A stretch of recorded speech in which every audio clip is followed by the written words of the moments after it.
amigas y amigos de Retos Femeninos. Soy Lucía Legorreta y les doy la más cordial bienvenida a un programa más de Ser Mujer, con un tema el día de hoy que, bueno, seguramente te va a interesar muchísimo y lo vas a poder poner en práctica, enseñando a los niños a sentir.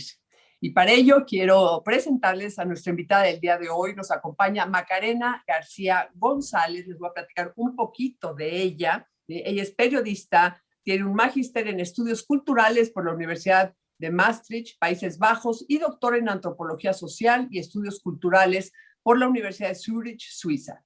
Desde el Centro de Estudios Avanzados en Justicia Educacional de la Pontificia Universidad Católica, desarrolla investigaciones que exploran cruces entre literatura, artes, epistemología y educación. Ha sido investigadora visitante, ¿sí?, en varios lugares y se desempeña como docente y actualmente dirige el proyecto de investigación Fondesit, Repertorios Emocionales y Literarios para la Infancia. Bienvenida, Macarena, aquí a Retos Femeninos en este programa de Ser Mujer. ¿Cómo estás?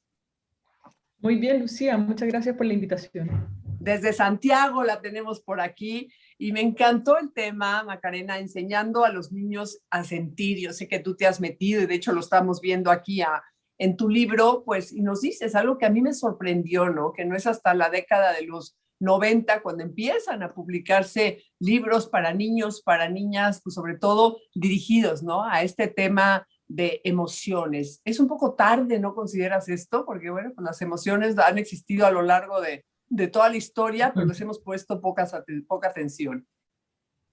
Sí, es más bien que en Latinoamérica la publicación de literatura infantil, sobre todo que yo trabajo mucho con el libro ilustrado, ese parte a partir de los 90, porque antes se pensaba que si había mucha ilustración, se podían desconcentrar, ¿no? Y que lo que estaba bien era aprender a leer texto, palabras, ¿no? Entonces aparece esto con los libros álbum, los libros ilustrados, en que se cuenta la historia entre la imagen y el texto escrito. Y estos libros en general son los que más se ha dado o hay más atención hacia ellos como libros que van a interpelar más las emociones, ¿no? No es que antes no hubiera estado, es simplemente que empiezan a aparecer estos libros en el que las historias, como no se cuenta solo lo que dice el texto verbal, permite...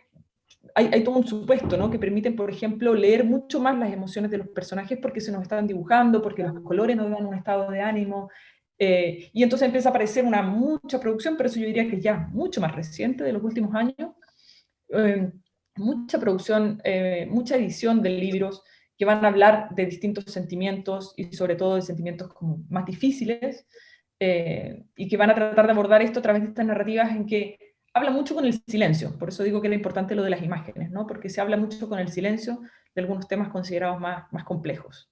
Claro. Ahora, para ir, Macarena, introduciendo a nuestros hijos, ¿no?, primero a la lectura, bueno, es muy importante acompañarlos, ¿no? Al principio leerles en voz alta, leer con ellos, sobre todo libros que les atraigan, que les gusten, pero ahí, ¿verdad?, en el campo de las emociones, bueno, como papás, ¿qué podemos hacer, no? Porque yo estoy convencida que la lectura, bueno, es algo maravilloso y si algo despierta en ti son las diferentes emociones que hay, ¿no? Pero como papás, ¿cómo ir entrando? Porque, bueno, por lo menos a mí, tú estás mucho más jovencita, pero a mí no me educaron tanto en el campo de las emociones, ¿no? Y no te hacían que expresaras, pues, que estabas, si estabas triste, si estabas alegre, si tenías miedos, como que era algo medio tabú, ¿no? No se hablaba de esto. Y ahora a los papás más jóvenes, yo veo que esto se maneja más en las escuelas, ya los niños ya les preguntan, pero ¿cómo hacerle tú como papá cuando estás frente a un libro para transmitirle, ¿no?, eso y enseñarle al niño que puede tener emociones, él y los personajes? Bueno, de partida lo primero que tú dices, ¿no?, acompañar la lectura. En general, lo que más hacemos es que acompañamos la lectura hasta que ellos aprenden a leer, ¿no? Y ahí como que se los abandona un poco. Cuando ya son capaces de leer por sí mismos, nos olvidamos de que también está ese espacio de compañía en la lectura, es muy importante, ¿no? Y ahí hay incluso distintos estudios que han ido viendo eso, cómo en verdad leer no tiene tanto que ver la relación del lector con el texto, sino que es todo esto que ocurre en el lugar que leo, cómo leo, con quién leo, todo eso, ¿no? A propósito de ir acompañando eso. Y por supuesto que la literatura, también las artes en general, también el cine, ¿no?, nos abren esos repertorios emocionales, porque vemos que hay muchas otras emociones que están ahí, ¿no? Podemos entrar a otros mundos en los que no necesariamente las cosas se van a resolver como en el nuestro, y eso siempre nos abre ese espacio para sentir. Ahora, mi mirada es que todavía falta mucho, o sea, si bien podemos pensar que nuestra generación fue menos educada en las emociones que la actual, hay un problema con la forma más general en la que estamos educando las emociones hoy. Porque aun cuando hay una atención por lo emocional, y de esto hablo bastante en el libro, ¿no? Hay una atención por lo emocional, por ejemplo, hablo de la película Intensamente, la película de Sí, Pixar. me encantó esa película. Yo tuve oportunidad de verla y es una película maravillosa. Y es una película, o sea, Pixar, el estudio Pixar en general siempre estaba hablando de emociones. Si vemos todas sus películas, siempre hay un gran trasfondo emocional versus, qué sé yo, Disney, las otras películas de Pixar es de Disney, pero DreamWorks, otros estudios, siempre estos tuvieron como un sello en las emociones, ¿no? Pero en esta película en particular ya son las emociones sintiendo, o sea, ya es meta, ¿no? Las emociones sienten emoción. Y esa película trata de hacer este problema con esta orientación a la felicidad que tenemos, ¿no? Porque hay algo en la forma en la que hablamos las emociones que todavía no deja, o sea, ¿en qué momento estamos hoy? Hoy estamos en un momento en el que sabemos que podemos sentir muchas otras cosas y queremos abrir y que las chicas y los chicos se puedan expresar más y que estén menos coartados y reprimidos de los que tuvimos nosotros, las generaciones anteriores, pero aún, y esto es algo que lo trabajo un poco críticamente en el libro, aún existe esa idea de que, bueno, pero lo triste lo vamos a sacar rápido y vamos a centrarnos en orientarnos hacia ser felices, ¿no? Y ese yo diría que es parte del problema con la forma en la que estamos trabajando las emociones con las niñas y los niños, porque tendemos a desestimar un poco la complejidad emocional de la infancia, ¿no? Tendemos a pensar de partida que está esta idea, ¿no? Que durante la niñez es el momento para ser feliz porque es el momento liviano de la vida, ¿no? Y que después van a madurar y van a ver los dolores, los dolores con los que vivimos, ¿no? Las personas más adultas. Pero eso también tiene, o sea, eso trae una serie de cargas para no poder entender tampoco o para seguir un poco reprimiendo, si se quiere en esa forma, se sigue también un poco, no se deja que se abra, o sea, en este sentido se crítica, se podría abrir todavía más. Entonces, Y fíjate, Macarena, que más el momento que estamos viviendo, yo platicaba con dos directoras hace unos días de escuelas, digo, yo sé que también en Chile ha de estar sucediendo lo mismo, en México ya están empezando las escuelas a entrar y se han topado y se han enfrentado, ¿no? Con una situación muy dura de los niños emocionalmente, o sea, el hecho que los niños lleven año y medio, lleven más, varios meses en sus casas, que no hayan convivido con sus amigos, pues ha traído problemas. Un pediatra me decía, he tenido niños ahorita pues, con trastornos ya de ansiedad. Uno de ellos, oye, un niño de 7, 8 años le subió creo que 7 kilos, que es muchísimo, y todo por esta parte del manejo emocional. Entonces yo coincido contigo que falta mucho para hacer, pero ¿cómo hacerle, Macarena? O sea, ¿cómo hacerle ya en la vida diaria? Pues sobre todo pues las mamás, ¿no? Que nos están escuchando para lograr, ¿no? Enseñar a nuestros hijos ese sentir tan importante. sí, bueno, es que es una tarea enorme, pero yo diría que de partida tratar de no tener todas las respuestas, que es uno de los grandes problemas que tenemos que lo hemos también estudiado mucho, lo hemos estudiado con trabajo etnográfico en escuelas, ¿no? Hay algo en lo que caemos las personas adultas que es tratar de tener la respuesta y tratar de ser capaces de contener al niño o a la niña que está teniendo un ataque de ansiedad o que está teniendo un momento difícil. Hay algo que a nosotros nos coge, que es, yo tengo que solucionar esto, ¿no? Y ese tener que solucionar no ayuda mucho al proceso, porque nos carga demasiado, nos pone en un lugar en el que nosotros sabemos y el otro no, y no permite porque creo que todo esto aquí, bueno, lo que en general dice la psicología, ¿no? Todo esto aquí se tiene primero que desarrollar, estos son procesos, ¿no? Entonces, eso yo creo que ha pasado mucho con la pandemia, que claro, vivimos en un momento de emergencia y ahora estamos empezando a desarrollar y vamos a seguir probablemente los años que vienen desarrollando el trauma en muchos casos y desarrollando la complejidad. No, ni siquiera hay que ponerlo en términos, o sea, ni siquiera lo tenemos que poner en términos de psicología propiamente tal, ¿no? Sino que hemos vivido un momento muy difícil, lo estamos todavía viviendo, la verdad, que no he grabado, y eso nos va a tomar un tiempo. Entonces yo diría, ¿cómo hacerlo? Por una parte, tratar de no tener las respuestas, pero tratar de abrir los espacios. Entonces, mientras más espacios demos para que esto se pueda resignificar, para que podamos hablar y para que podamos hablar, por ejemplo, de los miedos. O sea, este ha sido un momento de mucho miedo, y me llama la atención cuando hemos trabajado, por ejemplo, con profesoras de educación inicial o de primaria, de parte de las profesoras hay mucho miedo, el miedo de las niñas y los niños. Entonces no se Claro. saca nada, porque tenemos miedo, que ellos vayan a tener miedo, entonces no queremos hablarles de esos temas porque pensamos que se van a asustar. Y ellos ya vienen de vuelta, ya están viendo cosas, sobre todo esta generación que viene ahora con la pandemia y con la crisis climática, es una generación que está viviendo duro, que nosotros vivíamos desde una lógica de progreso, siempre el mañana iba a ser mejor, ¿no? Estábamos avanzando, habían cosas y cosas, pero íbamos avanzando. Ahora la noción de progreso se ha desarticulado. Entonces, es una generación que tiene esa idea de que me están entregando algo que ya está fallado. Entonces, hay una complejidad en la relación por supuesto que esto es muy distinto, con distintos contextos y con distintas edades, ¿no?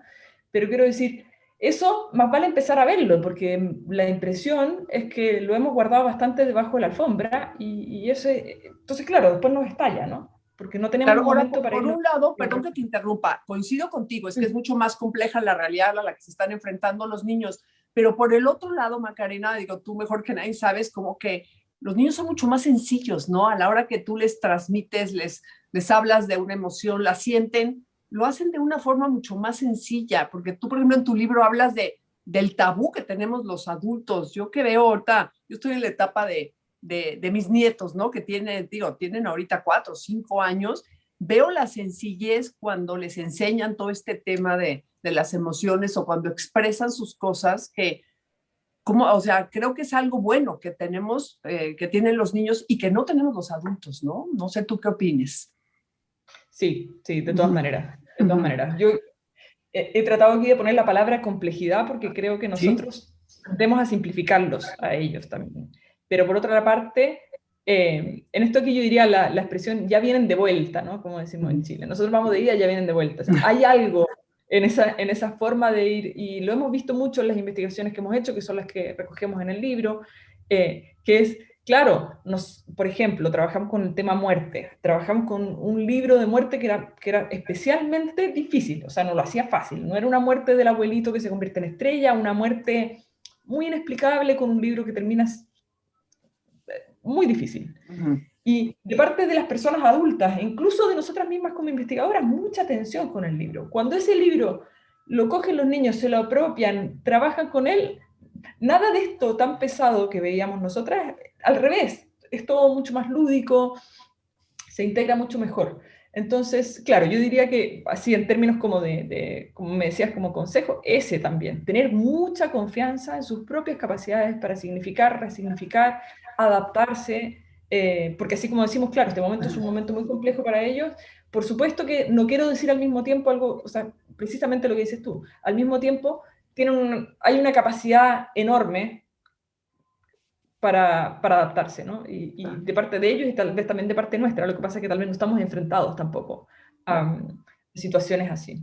Oye, que Macarena, hay un niño que aprende desde chico a expresar lo que siente.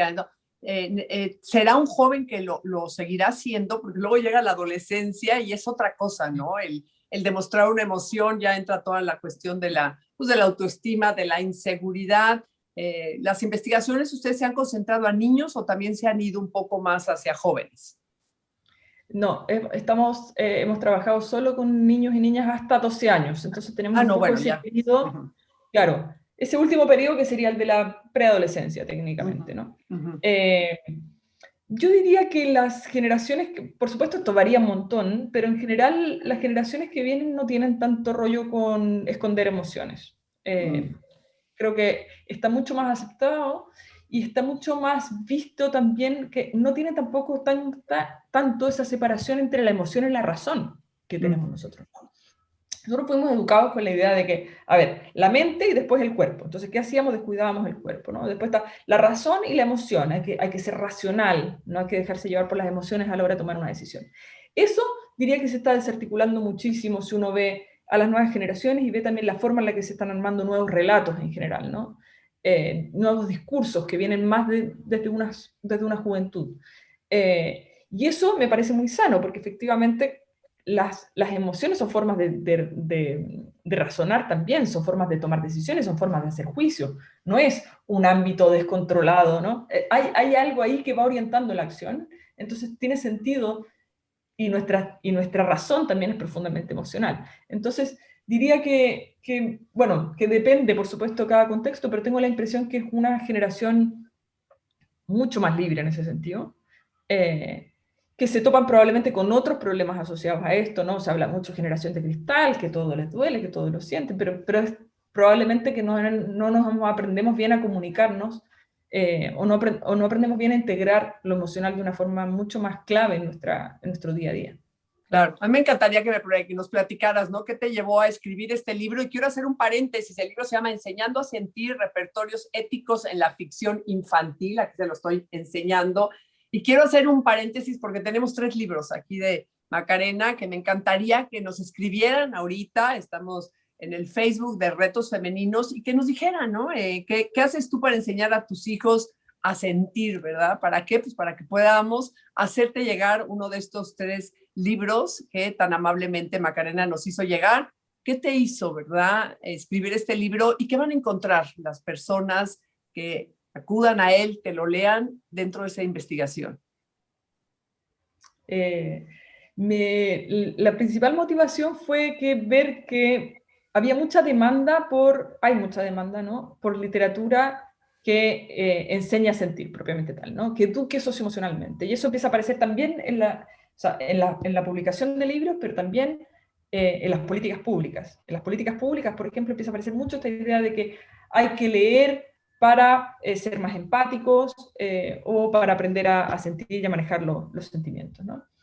Y quise indagar en de qué estamos hablando, de qué tipo de sentimientos estamos hablando cuando decimos eso, de qué tipo de empatía estamos hablando cuando decimos eso, y cómo esto de aquí se cruza con esto de los repertorios éticos, ¿no? ¿Qué pasa? ¿Con quiénes aprendemos a sentir y con quiénes no? Porque también hay una cuestión de fondo muy, muy fuerte que es cómo enseñamos a sentir con otros. ¿Quiénes son esos otros que son válidos para entrar con los que yo puedo sentir con, ¿no? Entonces, ¿cómo es que se van cruzando esas preguntas? Veía que había mucho interés en esto y que la forma en la que en general se usaba es una forma bastante plana, del tipo, el libro sobre se murió la abuelita, entonces vamos a contar un libro sobre una abuelita que se muere, se separaron los padres, el libro sobre... Y que el potencial de la literatura, un potencial histórico, porque además esto aquí pensamos, los cuentos de hadas también son cuentos para enseñar a sentir, ¿no? Entonces, el potencial de la literatura en cuanto a abrir repertorios emocionales y en cuanto a mover territorios en ese sentido y dejar que procesos se desencadenen o se abran, estaba siendo muy coartado por la forma en la que se manejaba, por la forma en la que se entendía esta educación socioemocional. Entonces ese es el esfuerzo del libro y por ende lo que van a encontrar es más bien esa línea, porque hay mucho, se puede encontrar mucho, qué sé yo, entradas de blogs o recomendaciones varias sobre libros para ciertos temas, ¿no? Claro. Aquí examino temas un poco más complicados o difíciles, tipo la xenofobia, la muerte, la violencia, cómo ahí también se está enseñando a sentir, además de libros sobre emociones en general, ¿no? También hay varios capítulos sobre lo emocional en general, pero me interesaba entrar en eso, sí. Ahora, no quiero usar la palabra, pero sí, creo que yo, para los niños, una vamos a llamar competencia de la lectura, pues vienen siendo todos los videos, todas las redes sociales, o sea, es increíble, ves a cantidad de niños desde 4 años, ¿verdad, Macarena? 5 años, 6 años, que de veras, o sea, los pones frente a una pantalla y se pierden, o sea, totalmente. Y te lo digo porque yo veo mamás jóvenes, incluso mis hijas, cuando ya están desesperadas, el recurso es darles un ratito el celular. Entonces, híjole, a mí sí se me hace más difícil promover ahorita una lectura, que se sienten cuando tienen toda esa gama de redes sociales tan a la mano, ¿no? Entonces, ahí, ¿qué recomendarías? Hay quien te dice que no hay que exponer a los niños antes de los 4 años a ninguna pantalla, pero también es irreal. O sea, ¿qué tanto lo podemos hacer, no? Las mamás, sobre todo jóvenes que nos están escuchando. Bueno, otro temazo gigante. Sí. Sobre todo con la pandemia, que también aumentó el consumo en pantalla muchísimo. Yo diría, punto número uno para esa pregunta, diferenciar, porque generalmente lo que decimos es tiempo de pantalla. Pensamos cuánto tiempo, en general las recomendaciones han tenido que ver con cuánto tiempo pueden estar viendo pantalla y no entramos en qué tipo de pantalla están consumiendo, ¿no? Porque hay videojuegos que son unas obras de arte, como hay, qué sé yo, hay un montón, es muy distinto según para qué se use, o por ejemplo, si se usa para interactuar, como, ¿qué es lo que se está viendo cuando se está viendo ahí? Eso por una parte. Y por otra parte, claro, yo sí creo, y esto aquí, o sea, soy súper vieja escuela en ese sentido, creo que hay algo en la literatura que no está en los otros medios, que cuesta mucho que esté en los otros medios, ¿no?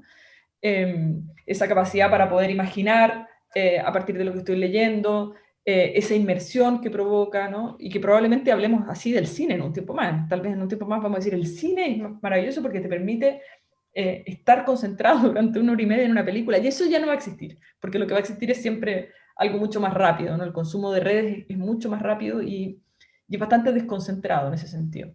Entonces creo que más que decir no pantallas, es como cómo se combinan estas distintas formas de consumo cultural, entendiendo que también hay lectura en pantalla, por ejemplo, ¿no? Y tratar de tampoco... Entonces, bueno, ¿qué se ve en pantalla, por una parte, diría yo? Como ir mirando bien qué contenido, hay contenidos buenísimos, hay juegos buenísimos, hay qué sé yo, y buscar buenos libros. Yo creo que el saber seleccionar, acercarse a una biblioteca, pedir que acompañen ese camino de la lectura, ¿no? Muchas veces hay un libro que uno presenta en un momento y en ese momento no, pero más adelante sí. Hay, hay mucho que hacer solo por acompañar y ofrecer la lectura. Y lo pienso en términos de, tampoco es que tengamos que a todos los niños y las niñas les guste leer, ¿no? Pero es saber que a aquel que podría disfrutar de esto, que lo encuentre, ¿no? Y ese es un camino de ir acompañando y ir buscando. Claro. Ahora, bueno, antes de hacerte esta pregunta, les quiero recordar que tenemos aquí, estoy en pantalla, son 3 libros de Macarena García González. Contéstanos, ¿qué haces tú para enseñar a tus hijos a sentir?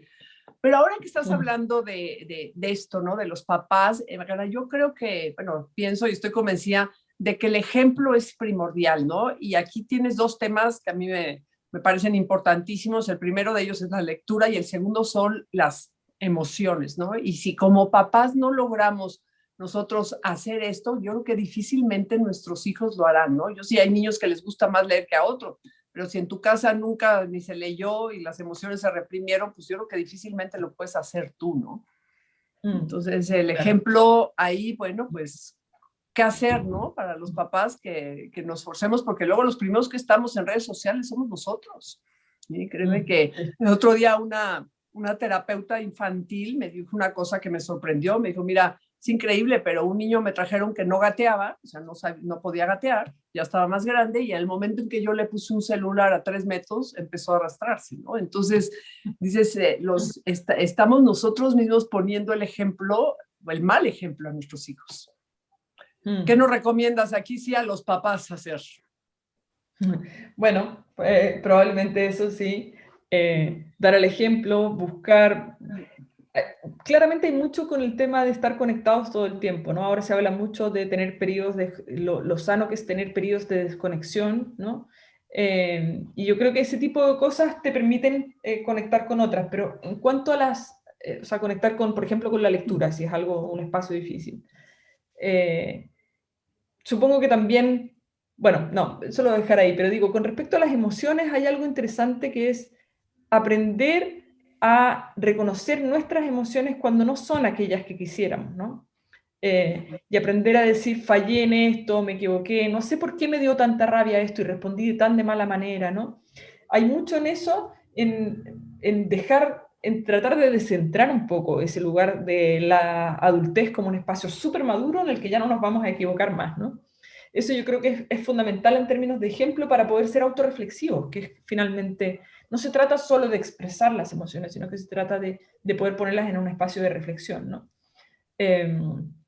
Y de entender también, por eso hablo mucho de la complejidad, ¿no? Porque hay mucho de esto que tiene que ver, mucha de la educación en emociones es casi como aprende a separarlas y a nombrarlas, ¿no? Hay muchos libros sobre emociones que tienen que ver con reconozcamos cuando hay rabia, reconozcamos cuando hay tristeza, pero es casi como para que cuando la nombre, la desactiven, ¿no? Sí, Como si fuera exacto. un embrujo. Ujú. No, Pero creo que tenemos que aceptar que la cosa mucho más compleja que esa, que se mezclan las emociones y que emociones que son consideradas socialmente negativas tienen también sus lados positivos, ¿no? Entonces, aprender, de ahí yo creo que viene el no reprimir, empieza ya a agarrar otra potencia, ¿no? Porque solamente cuando decimos no reprimir, no sabemos muy bien entonces con qué nos quedamos, ¿no? Nos quedamos con bueno, entonces tenemos que hablar de las emociones que sentimos, ¿de eso se trata no reprimir? No, porque no siempre se trata de hablar tampoco, ¿no? Se trata de darle espacio, de poder expresarlas, de poder reflexionar sobre ellas, pero no necesariamente de tener un relato súper claro, porque tampoco somos, porque eso sería ser robots emocionales, claro. ¿no? Entonces, esa parte del ejemplo yo diría también es ir aceptando y mirándonos nuestras propias cables raros que tenemos finalmente, ¿no? Claro.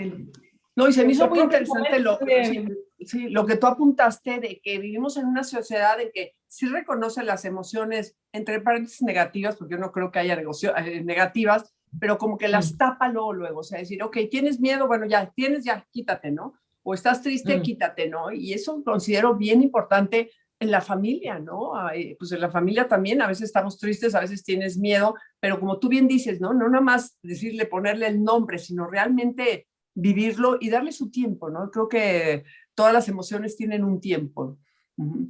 Ahora, todos, ¿quién va a leer tu libro? ¿Qué va a sacar? Porque ya se nos está acabando aquí el tiempo. ¿A qué los invitas? ¿A qué las invitas a buscar ese libro? Bueno, aspiro, por algunas lecturas que sí se han dado acá en Chile sobre todo, sí, aspiro que sea nunca lo pensé así, la verdad, es un libro académico de investigaciones, pero por lecturas que se han dado hasta ahora, sí, aspiro que sea un libro que nos ayude a pensar ese lugar, ¿no? Del adulto.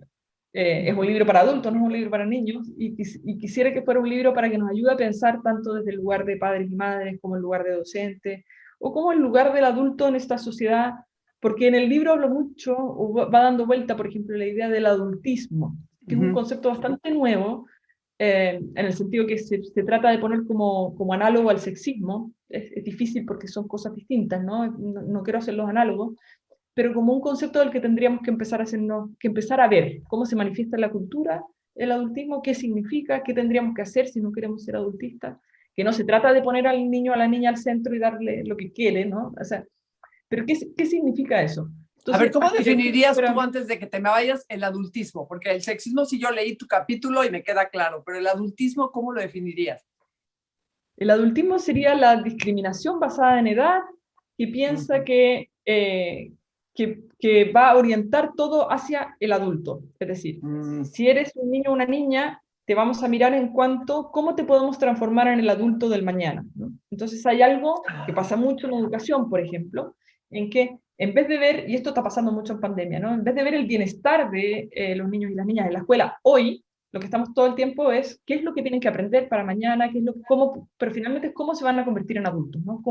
No cómo es que son niños y niñas hoy. Y otra vertiente que tiene también muy importante es que cuando hacemos esto, lo hacemos pensando que el mundo se va a mantener igual que como estamos hoy, ¿no? Y lo más probable es que, como siempre, el mundo cambie, pero además puede ser que cambie mucho más, ¿no? Entonces, una mirada menos adultista, porque además todas estas cosas finalmente son como, podemos ser menos adultistas, podemos ser menos sexistas, podemos ser menos racistas, pero vayamos asumiendo que estas son cosas culturales muy profundas, ¿no? Pero una mirada menos adultista trataría de hacerse cargo de ese tipo de preguntas, eh, como, ¿por qué pienso que lo adulto es la norma, por decir así, que es la forma en la que hay que ser? ¿Por qué pienso que hay que madurar o crecer de una cierta forma, ¿no? ¿Por qué pienso que yo sí sé y ellos o ellas no saben, ¿no? Y al mismo tiempo, por propósito de la crisis climática, ¿por qué pienso que yo tengo derecho a decidir cómo vamos a vivir o tener huellas de carbono cuando ese es el mundo que estamos heredando a las generaciones que van a venir?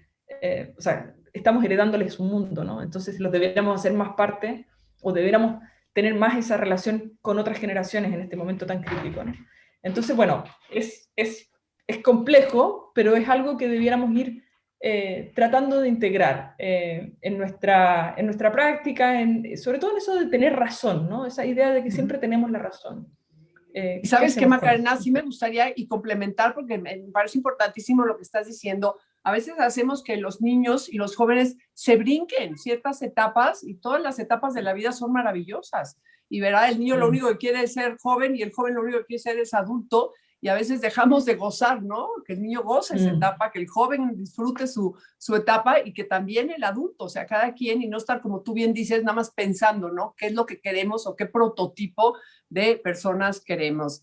Macarena, Ujú. créeme que se ha pasado volando este tiempo. Nada más les quiero recordar que aquí tenemos 3 libros que pueden escribir ahorita en el Facebook contestando esta pregunta: ¿qué haces tú para enseñar a tus hijos a sentir, verdad? Y para que se puedan llevar uno de estos libros que tan amablemente nos hizo llegar Macarena. ¿Dónde te pueden encontrar? ¿Dónde pueden localizar este libro? Y me encantaría que nos dieras un mensaje final en este tema de enseñando a los niños a sentir. Buenísimo. El Uh-huh. libro está en Las Gandhi, en el sótano y en Exit, en el DF. Uh-huh. Y me dijiste un consejo, ¿no? Un consejo y dónde te pueden encontrar también. Un mensaje final. ¿Qué te gustaría ¿Dónde me pueden encontrar? que nos ¿Me lleváramos pueden... todas que te estamos nosotros escuchando? Vale, me pueden encontrar no, yo trabajo en Chile, Centro de Justicia Educacional de Chile, me pueden por supuesto escribir, y tengo algunas otras publicaciones, pero más de corte académico. Este es como el libro más para un público más general. Entonces, esos son los lugares donde está el libro en México. Y un mensaje general, yo diría que es, a propósito del libro, tiene mucho que ver con invitarnos a sentir más. Yo diría que ese es el fondo del libro, el fondo de lo que quería hablar, porque culturalmente vamos aprendiendo a no sentir. Incluso cuando hablamos de sentir, tiene esta cosa de distanciarse, ¿no? Invitarnos a sentir más porque la vida es más linda si la vivimos más intensamente. No, bueno, pues nos dejas una tarea importantísima y sabes que muy concreta. Yo sí creo que aprender a sentir más es algo que todos y todas debíamos de hacer a partir de hoy. Macarena, te agradezco muchísimo, de veras, tu tiempo, te felicito por el libro, invito a todas aquellas, ¿verdad?, que escucharon a que lo busquen y, ¿por qué no, verdad?, pues a llevarte uno de estos 3 libros. Muchísimas gracias a todas ustedes por estar aquí en Retos Femeninos, en un programa más de Ser Mujer. Soy Lucía Legorreta y te espero puntualmente el próximo viernes aquí en Ser Mujer. Muchísimas gracias y un abrazo cariñoso a cada una de ustedes. Gracias, Macarena. Muchas gracias a ti.